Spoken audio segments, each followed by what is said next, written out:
Hi, I'm Teresa Weezer, your host of 1 in 10. In today's episode, Preventing Educator Sexual Misconduct, I speak with returning guest and researcher Dr. Elizabeth Jeglic. Over the past few decades, thankfully, and due to prevention efforts, the rate of child sexual abuse has dropped in many child and family serving settings, faith communities, and youth serving organizations. But what is the one setting in which it's actually increased over time? Sadly, schools. The fact that schools were growing less safe over time and that virtually all sexual misconduct in school settings involved grooming led Dr. Jeglic and her fellow experts to examine the research and answer some pressing questions. What can schools themselves do to take responsibility to make their setting a safer place for kids? What can policymakers do at the state and federal level to create a statutory framework that prioritizes child safety? And how can parents talk to their children about recognizing when a teacher or coach steps over the line?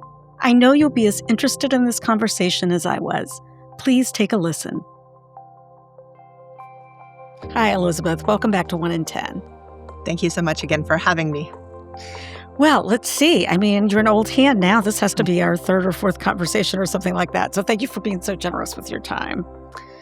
I am wondering, because we've talked about a variety of topics in the past, but I'm not sure if we've talked much about sexual misconduct in schools. And so I'm just curious about why your research interest took you that direction.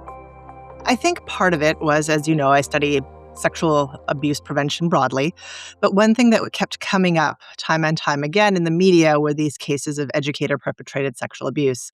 And then when we went to the research, there really was not a lot on this topic. Charles Shakeshaft, who is really the pioneer in this area, did a very seminal report to the Department of Education in 2004 documenting the issue. And then there really wasn't anything since then, or very little since then. I shouldn't say anything. And so my colleagues and I, we wanted to kind of see if this is still such a big problem as it was going on to the extent that she said it was. I mean, I think she identified 9.6% of all high school students would experience educator sexual misconduct, which is a tremendous amount. It is.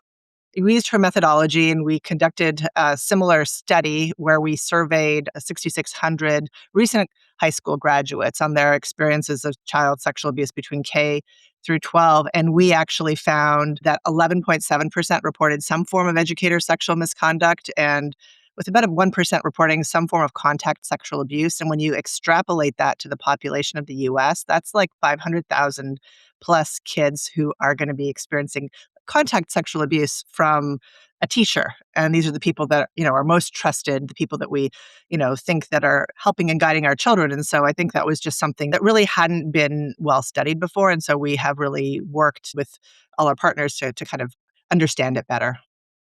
Throughout the report that you all issued on this subject, you use the term sexual misconduct over and over, but it covers a very broad range of things. Yes. So just for our listeners who may, not be as familiar with that term in an educational setting, what exactly are we talking about?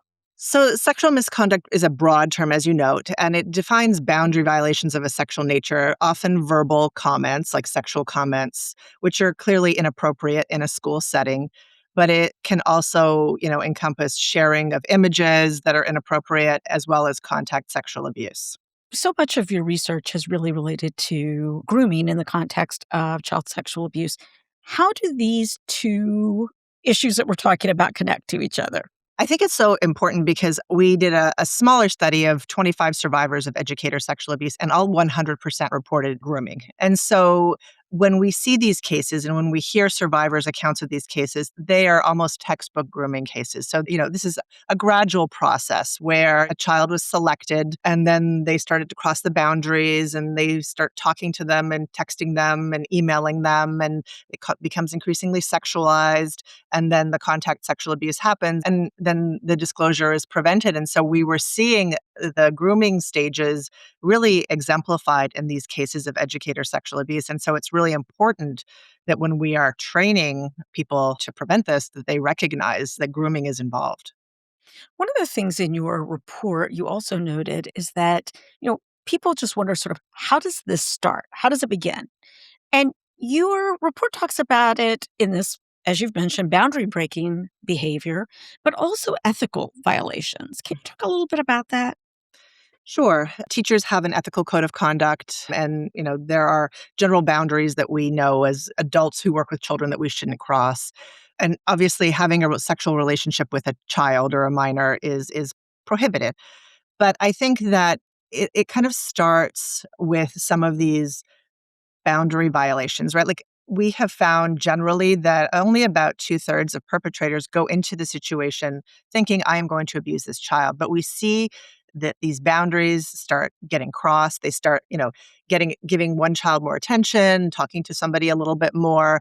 And for whatever reason, they have vulnerabilities that then leads to the contact sexual abuse and the violation of their ethics. But a lot of it comes down to, I think everybody on the onset would say, yes, no, you should not have a sexual relationship with an adolescent, but it doesn't happen immediately that way. And so I think it's really important to recognize those lesser boundaries, like those lower level boundaries that are being crossed and that lead to these larger scale ethical violations.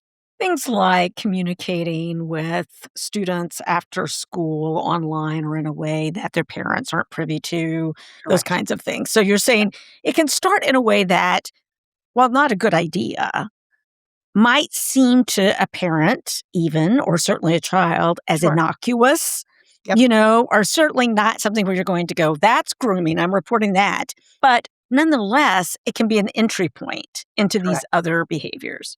Yes, and so even on school systems, they start to email about school things. And then maybe, there's a question about something that is not school related. And then we start seeing emails that are happening even on school servers at inappropriate hours, like 11, 12, 1 o'clock in the morning. The frequency of the emails is increasing. And then they take the conversations offline. There might be social media communications. Then they're spending more time together at school. There might be off campus rendezvous, things like that. So it's a gradual boundary violation. And so, while the intention initially might not be to abuse the child, it then leads to that. And I think this is also what makes it tricky in explaining it to kids too, because I think some of these things, if even if it's a younger adolescent, to explain to them why it could be dangerous for them to be getting text, or messages through their social media accounts from a teacher or a beloved coach or whatever it is. Mhm. That's a little bit of a trickier conversation than some of the more red flags of grooming, for Yeah. example. And I think that that's really why adults have to be the one monitoring and paying attention to these things. But it does make those conversations that we do need to have with kids, I think, trickier. Yeah. And it's hard to explain why they can't get those communications and why they may be appropriate. But I think if we go back to what we've talked about in our previous discussions, I think these are conversations that start young. And this is just, we have to have certain boundaries with adults. And when adults start violating those boundaries, then a trusted adult needs to be told. Kids should know that their teachers should not be friending them on social media. They might think it's okay. A lot of kids don't know that it's not okay, or that they might be texting on their private phones with their coach or their music teacher, but that's not okay because that's how this starts.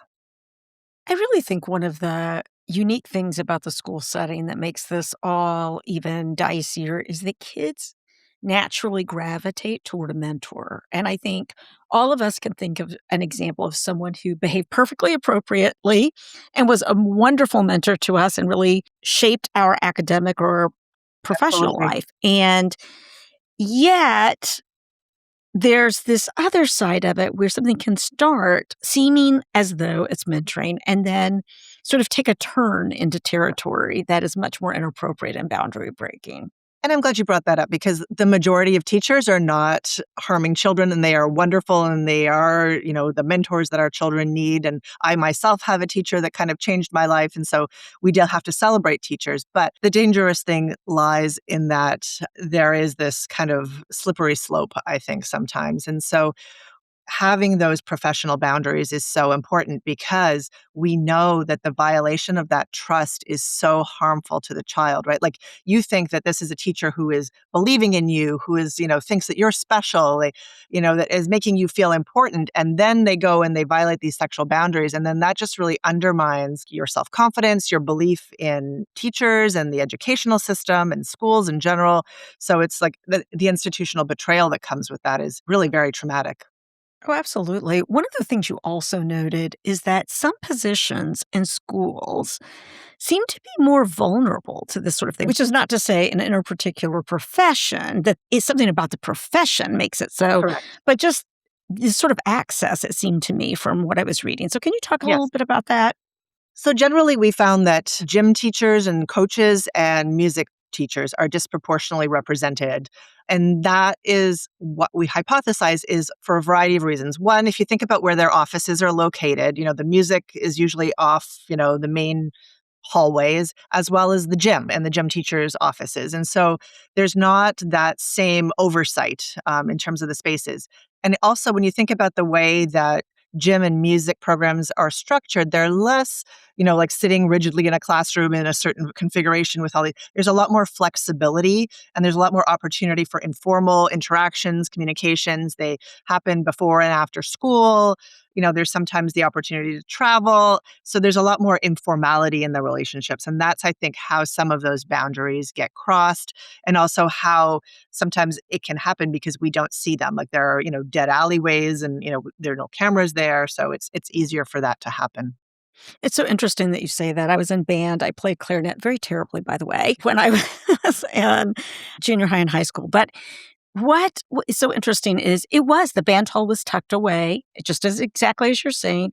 And I also think probably because we did go on trips and we did, have practice after school and all that, people tended to hang out there. Yes. And I can see that in gyms as well, right? You Mhm. might be close to a coach and kids tend Yep. to hang out there. And it's that sort of informal hanging out where you might not have another teacher or another adult Correct. necessarily observing any of that. Absolutely. And also the interactions are more informal, right? Like it would be like, you're not really kind of talking about your day so much with your academic teachers in That's math right. class, right? Like, and so here they can talk, you can talk more informally. They might talk to you about your boyfriends or romantic situations. If you're in the band, there might be, liaisons with other band members and they might talk to you about that. So those are the kinds of conversations that we see in the grooming process. And like, once we are not talking specifically about music theory or how to be the best athlete, and which is normal, but at the same time, we have to be more cognizant that those are risk factors. And especially, when people are vulnerable themselves, they can cross those boundaries. One of the things that you mentioned earlier in this conversation had to do with the prevalence. Prior research that's been done on that and even your own look at that. And I have to say, I was surprised a bit. Yes. I mean, not that I ever thought it was uncommon because as a CAC director, I had had too many cases that involved coaches and teachers and whoever else to Mhm. have been shocked or surprised necessarily. But 9 to 11% is just that's a Yes. pretty high number. I mean, that's a Yep. very common experience. It's not like you're saying, "Oh, it just never happens. It's so very rare." I Yes. mean, a 10% essentially prevalence rate is just that It's is very more high. common than we would like to see it, that's for sure. Yes. And just to underscore that that is not contact sexual abuse, that is generally verbal, educator sexual misconduct, where they're making some sort of either sexualized joke or comment or making comments about a student's body or, something that makes them feel uncomfortable because there's a sexual undertone to it. And so the contact sexual abuse in our research was about 1%, but that's still tremendous when you think about, all the The kids that sheer are in. number, right? Yes. Yeah. I think there's, like, not one school district that's not touched by this. Like, I think it's, like, very prevalent across all the country, Oh, I so think that's true. And I think it's actually the subject of discussion and has been for many years, actually, quietly among school superintendents and principals and others who've had to deal with that. And thankfully, now it seems to be more a part of the public conversation yes. that they have with their peers and also that folks have. But I want to talk a little bit about, we have this sort of unique setting, right, which kids are required to go to. And there's background screening or other things, but it may not pick up everything. You Yep. noted in the report as well that many of these behaviors, because it's not all contact sexual abuse, it's not all things that would be on a sex offender registry or for which somebody would have a criminal conviction that would show up. Yes. And so when you were thinking about what schools can do to make for safer situations, you had a whole list of things that were recommendations about that. Can you talk a little bit about that? First of all, you have to have a culture of safety and accountability, and I think, as you well know, and as we've talked about before, it's really a top-down kind of process, and so I understand that educators and superintendents have a lot of struggles that they have in the education system. And this is probably not their highest priority, but I think it needs to be as high as anything else, because if our kids aren't safe, then they can't be properly educated, and we don't want to inflict more harm upon them. And so really kind of underscoring from the top levels that this is something that we're paying attention to. And I think, you know, every year teachers are mandated reporters. And I think that's a very important role that they play, because while we're talking about educators who perpetrate sexual abuse, most sexual abuse happens in the home, and teachers are the ones that are the most likely to report it. And so they have a very important role in protecting children. But a lot of that mandated reporter training is like, it's kind of like a one and done every year. You watch like a 20-minute video that you pay attention to, probably very little, and then it's done. And so it's not embedded in the culture. And so there have to be discussions about this and examples, because often we see cases where, people saw something, they felt something was amiss, and then they didn't do anything about it because they really weren't sure, is this a mandated report? They were talking sexually, or they had these emails, or I saw them behind closed doors. What do I do about it? Then the other thing too is there have to be like systems of accountability and documentation. And so we talked about the lower level boundary violations. Those need to be explicit. So this is what we can and cannot do. You cannot be alone in a room with the door closed with a student. And so if that is observed, then that needs to be documented. You don't have to fire somebody, immediately, but that needs to be documented. There needs to be a retraining. And then if it's observed again, then there's a problem, right? Like once you kind of, shame on you, twice shame on me kind of thing. And then we also have to have what is called pass the trash legislation, which basically means that when there are allegations of sexual misconduct, that previously educators had been allowed to retire or resign quietly and kind of move away, and nobody ever knew. And there were all these like policies that they prevented like disclosure of all that information. And so we want now people to not be able to do that. One of the things that I am curious about, because I know that you have reviewed a lot of mandatory reporter education, that here's what you should do, Aaron's Law related kind of curriculum, Mhm. these kinds of things. Yes. I'm wondering if you've ever seen any of it have scenarios that involve educators as the perpetrator. Most of them don't. Yeah. I don't think I have seen one yet with the educator being the perpetrator, no. And I think we need to talk about that, especially, in schools, because we're seeing it. That was my experience too, that, the scenarios that get played out, and it makes sense since home is sadly a frequent flyer in terms of where it is happening, that there would be an emphasis there. But I think it's what makes it so kind of unfathomable for educator colleagues, and why maybe they're partially overlooking, or just even if they have the funny feeling, they don't necessarily credit it in the way they should, is Yeah, because it just seems kind of unfathomable that it would be a peer who's doing these things. And I mean, I would love to see that added into these existing curricula, because I think it could really provide some additional, well, it would raise a discussion, exactly, you know, a discussion. I think right? that's the important part. And that's why I think, like, as I said, I know we've moved a lot of these trainings online, but I think these need to be discussions, and then people go through scenarios and vignettes, and they all share their opinions, because that's how people think critically. When you're watching these videos year after year, you're not thinking critically. You're doing something to check it off a list, because we want people to think critically. We want to say, like, oh, I've noticed that teacher is spending a lot of time with student X. What's going on there? What can I do about that? What's going on? Or, looking at email systems and saying, this teacher is emailing student Y, at 2 o'clock in the morning repeatedly. What's going on there? And so, really understanding how this happens, I think, is so important, and that teachers can be perpetrators as well. I think the other thing that you mentioned among your recommendations, and I think it's one of the ones that doesn't get enough attention, is the importance of codes of conduct, especially Mhm. ones that are very explicit about what's permitted and what's not. Can you Yeah. talk about that? Because I think that whenever you start talking about codes of conduct, people are like, oh, yeah, it's like a personal handbook that nobody ever looks at once in a Yeah. blue moon. But I actually think it's far more important than that. Yeah. And so a lot of codes of conduct are like, don't have sex with a student. And everybody on a You're like, grand good advice. That's very important to have that as a yes. rule. But we don't have like the lower level behavioral things. And so I think, we all hear about hugging, right? And so I hate to say like we shouldn't allow people to give children hugs because especially little kids sometimes need a hug. But at the high school level, teachers should really not be touching students. There should not be hugs because we know that those are kind of like the gateway. Like the hugs start to get longer, there starts to be more touching, things like that. And so we have to have that explicitly stated. Like there'll be no touching. There's no one-on-one in rooms behind closed doors. And so the more that you have the very detailed grooming behaviors, listed, and this is what we're training to, when you see it, you can just say, I saw so and so do this. That's a violation of our code of conduct. Then it's documented, right? And so then you can bring the person in and they can say, oh, you know what? This student was having a really rough time. I closed the door because they were telling me about something very personal. And you can say, that's really great that you care so much about the student.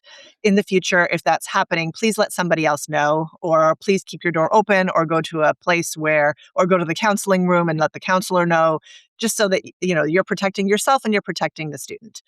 Or it might be that there is no explanation for it, and now you're watching that person and you're putting additional eyes on them. I think too that the part of it that people seem to not include as much in codes of conduct as well has to do with the online Mm, contact, absolutely. communication really after school. And I mean, there are some, I feel like also people got into some very bad habits during COVID because Yes. there just had to be these informal systems set up very quickly, Mhm. and so there were teachers who were reaching out very informally to students to provide assignments or to check in or whatever, and much of that was just totally innocuous.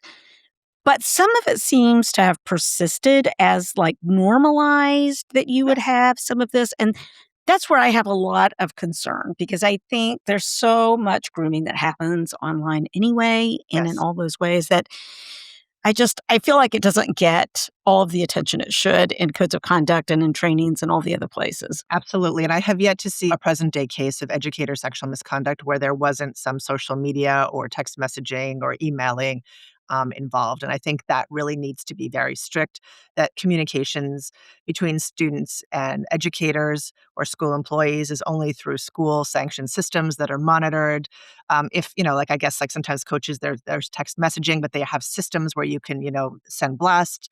Everything is being monitored. They're being screened for keywords, which isn't always foolproof. Obviously, you can get around it. And that there are strict prohibitions about, informal, like cell phone conversations. You can't, contact via your own personal cell phone. You cannot contact students on social media. And students need to know that too, because then they can report if something like that happens, because they may not know. Yes, and also because the contact, as an innocuous contact, can originate with the kids themselves. Because they Correct. don't see anything wrong with, let me try to Yes. find my teacher on Facebook or wherever. And it's Correct. like, yes, and you should not be sending them private messages irrespective of the fact that you found them. That's Correct. just not appropriate, that kind of Yes. thing. When you were talking about the pass the trash legislation that's needed and how frequently that moving of people around but not solving the problem, I thought, we've seen this in other types of child sexual abuse cases as well, right? In clergy abuse and in other types of things where instead of really dealing with the problem, it's just moving the person on and really spreading the abuse. Absolutely.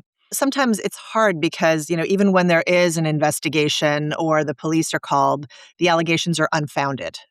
That's right. And so whether, there was credible allegations or not, that doesn't appear on somebody's record. And so part of Pass the Trash is kind of, allowing when you're hiring somebody to them to contact previous employers and they can then say if there were any of these boundary violations. You can say there were these allegations, and then it's up to the current employer to decide whether that is something that would prohibit them from hiring that person. But at least they're aware of that and they're making an informed decision. I think that there's also a place here for really looking at sort of the level of autonomy that teachers do have and the lack of supervision.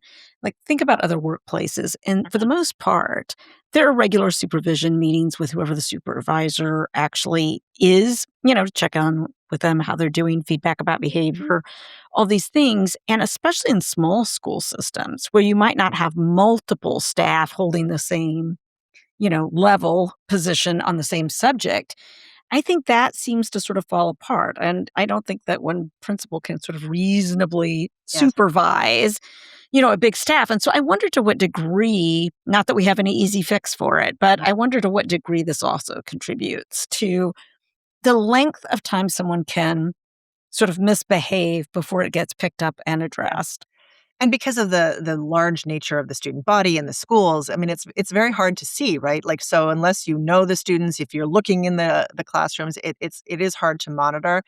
I think what we're seeing is that students themselves pick this up. They see other students, being groomed and they know. And so I think that's why it's important to have these conversations, not just with faculty, but also with the student body themselves and have reporting mechanisms so that if students see something, they say something, because they can reach out and protect their friends if they see something going amiss. Because most often, like the young people confide in each other, they That's so share true. information. And so they can alert the administration that something might be amiss or that there are boundary violations going on. And then there's the piece of it that, now somebody's reported something, you're conducting an investigation. Do you feel that improvements have been made in the way in which schools handle these matters as reports come up, or do you feel like it's still a very long gap to go? I do think that we are moving slowly in the right direction, and I think lawsuits have done a lot to kind of move the needle because the lawsuits are tremendous, and we're seeing large sums being paid out. But each state is different. There's no real like and the Department of Education is potentially going away at the federal level, and each district is kind of autonomous. Like we see things being, there's not a lot of standardization. So I wish like there was some like these are the base rules that everybody has to follow, but everybody is kind of making it up as they go along, and some are more advanced and some are less advanced. And so we are moving in the right direction, but I think we're far from being where we need to be. While we are seeing, as you've probably talked to Dr. Cindy Mayton, decreases in the big six youth serving organizations, we're actually seeing increases in sexual abuse within school systems. So we really need to take that seriously. It is so disturbing because it is a success story in many areas where we've made just tremendous strides in protecting kids, but in the school setting, it's now become one of the more dangerous settings that they're actually in from a child sexual abuse or misconduct perspective, which is just sad and so very Yes. wrong. Let's talk a little bit about policymakers. We've talked about individual schools and what they can do, but you had a whole host of policy prescriptions as well, knowing that it can't be left to every single individual school. So, and a lot of these were really something that at state levels would need to happen. So, beyond sort of pass the trash laws, what else can policymakers do to positively impact this issue? I think one of the biggest issues we're seeing is the prohibition of educator student sexual relationships because the age of majority differs across the country anywhere from 16 to 18, and most students are 18 plus, and kids with special needs are up to 21, 22 in schools. In some states, it's actually legal for a teacher, or it's not illegal, I guess, it's against their code of conduct, but it's not criminally illegal for them to have a sexual relationship if the student is over the age of majority. And so some states have passed legislation that it makes it illegal, that as long as the child is in school, they are a student and they are a teacher, that there cannot be a legal sexual relationship between the two of them. But not all states have that yet. So I think that's something that we need to pass and that's really important. The other thing is criminalizing grooming. We are seeing that's a movement in the right direction. 19 states have now passed some sort of grooming legislation. A lot of it is, incumbent upon also there being contact sexual abuse. But this allows us to kind of, when we're seeing these boundary violations, to then have some legal recourse, which would then show up on, that they were arrested or things like that when we're looking at a background check. I was thinking about as you were talking about this move to criminalize sexual grooming is that I think that where it is also helpful is that just the establishment of laws change norms. The Correct. public's perception of what is normal behavior and what is prohibited behavior. So even if in many cases these laws only come to play into play if there's been contact sexual abuse, the fact that they exist and there will be more publicized about them and there will be people who are convicted of it, that alone I think, shapes the way that your average person thinks about what is allowable and prohibited behavior, which I think it's good. It names, Yes. clearly what's prohibited. And so that also when people overstep the mark and there is a violation, they can't claim they didn't know. Oh, Yes. I had no idea I wasn't supposed to be doing that. I had no Yep. idea. It's like, oh yeah, you did. It's a, Yeah. it's a law, and it's incumbent on folks to be aware of the laws that apply to them. Absolutely. And I think the needle is shifting. If we look back to like TV and movies from even 20 years ago, you look at some of that and you're like, how that is so inappropriate. And now we are recognizing that more and more. So I think that we are moving in the right direction. It doesn't feel like it's fast enough. And unfortunately, too many kids are being harmed. But I am optimistic that we are making change.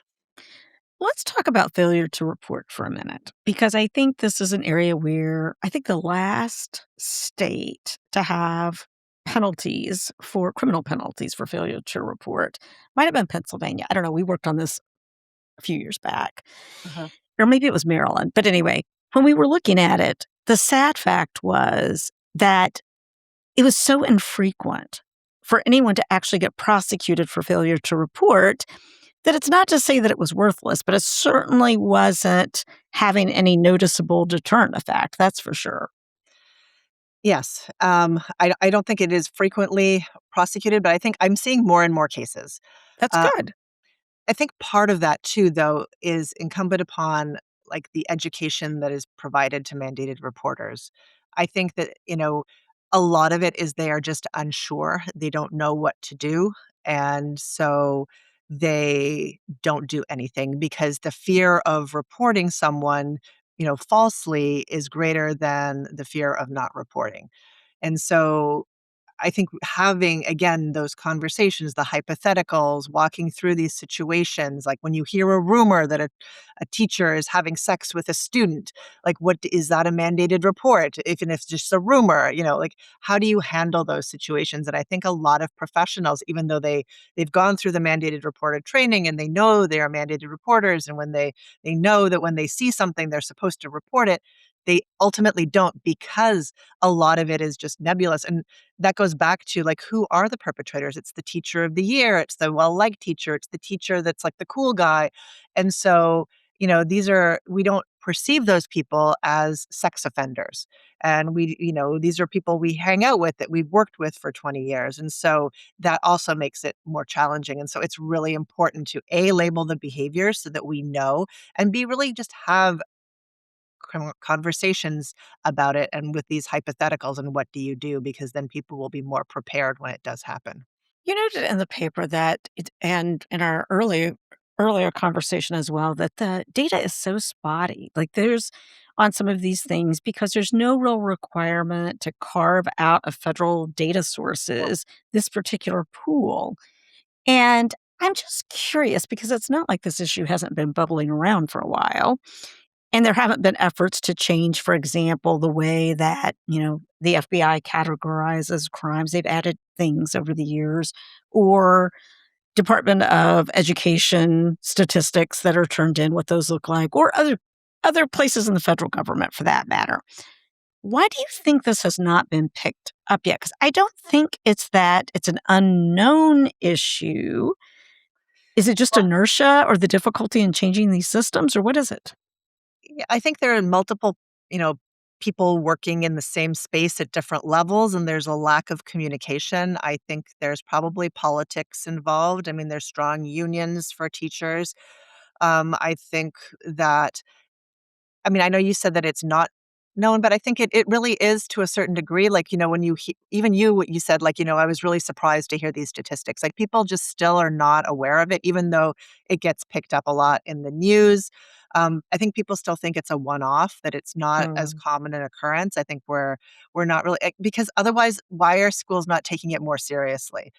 Given that every school district will likely face this issue at some point. Like, why are there not clearer policies and procedures? Why are there not, more trainings? Why are there not further discussions about this if we know that this is such a problem? I also just think, thinking about NCAN's data and the difficulty of getting Any national data source turned in sort of Yeah. consistently well, all of that, like some of it's also just the sheer scope of what we're trying to do. But certainly, we've got Yeah. to make efforts Well, and do better, even if it is challenging. the other issue is the delayed reporting, and that some students will never report that they've experienced that. And that's why I think the self-report studies are powerful because it gets at because the official statistics are like it's next to nothing, right? Because those are only the prosecuted and successfully convicted cases.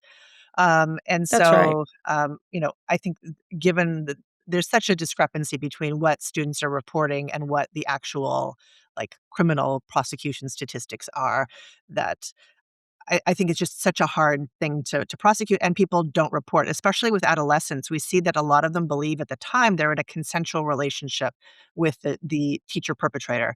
And so it's not until much later that they recognize that this was, sexual abuse and a sexual manipulation, and they may or may not tell authorities at that point.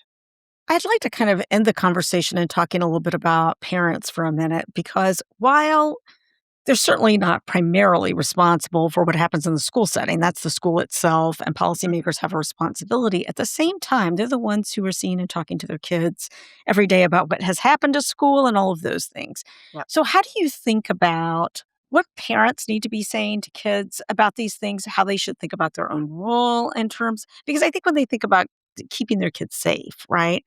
They're often thinking about sort of the immediate circle, neighbors, kids that are in the they're not necessarily honed in on the school setting. Yeah. I mean, I think first and foremost, we need to put pressure on the school boards to make this a priority.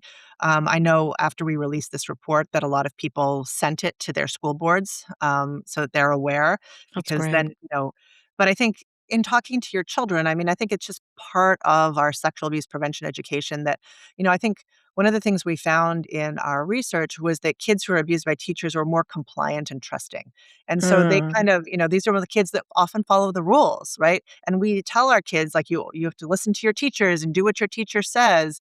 And so, when if teachers start crossing boundaries, you don't really expect that, right? Because these are people that we hold to a certain standard in our communities. And so, just talking to your kids about who is a potential perpetrator and that these are our boundaries regardless of who the person is, and these are things that no adult should be doing with you regardless of who they are. Like, there shouldn't be adults friending you on social media. There should not be, even if it's like your friend's parents, that's not okay. A teacher is not okay. And so give them those examples. And again, I love the critical thinking, but really say, like, what would happen if a teacher did this? And then, you could say, well, how would you do that? And you're like, and then you give them feedback on their response. And so that means that they're thinking about it and they're more prepared should something like that happen to them or they see it happening to a friend.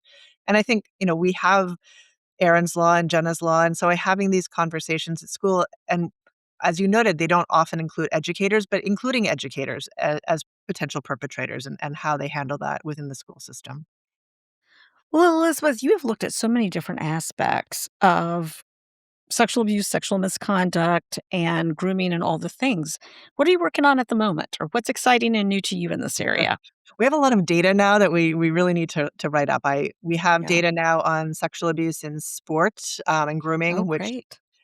we documented now it happens. I've got data on familial grooming, which we have yet to analyze. We are looking at the frequency of grooming behaviors, and how technology is used in sexual grooming because that's a moving target. And we have a study that we're currently running looking at, norms for bathing ages, nudity in the home, and, parental co-sleeping, because often in familial cases, we see, one parent accusing the other parent, and we don't really have good norms on some of that data. So we have a few things kind of in the hopper, and I think we have a few more that we need to do in the future. And the exciting thing is we actually just submitted a paper where we found that students who were taught about sexual grooming in schools as part of sexual abuse prevention education were better able to identify grooming behaviors after. Um, Oh, I love that. yes. That's so good. That's so Yeah. good.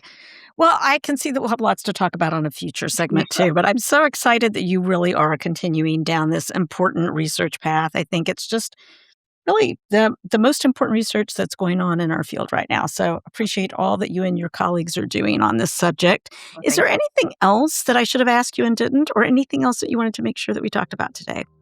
I think this is really just an issue that concerns everybody, and I think we really need to put pressure. And I know, as I said, I recognize that schools have a lot on their plates, but I think that this is a big priority for them because, again, these lawsuits are taking millions out of their school budget, which hurts present-day kids and the kids that are being harmed by the sexual abuse. And so we need to do everything we can to prevent it, and we have to make this a priority. So, talk to your school board members about, having these discussions in your district so that this does not happen to our children. Well, thank you so much, Elizabeth, and do come back anytime.